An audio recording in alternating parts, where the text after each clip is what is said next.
nik esango nuke, agroekologiatik eta agroekologia feministatik egin den eta egiten ari den lan oso garrantzitsu bat da izkutuan egon den lan bat zentroan ekartzea, eta hau da, hazien ekoizpena eta ugalketa da lehenengo pausua nekazaritza aske autonomo iraunkor bati begira.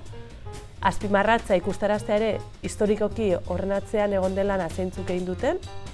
Nik horri erantsi nahi diodana edo gehitu nahi diodana da ere gaur egungo testuinguru aztertuta ere, emakumeek egin dute hori, baina ez dute alaberrez hori egiten jarraitu behar zaintza lan bat delako, ez? Orduan pixkat ikuspegi ekofeminista hori zabaltzea, feminitate klasiko horretatik haratago edo gizon emakume dikotomia horretatik haratago.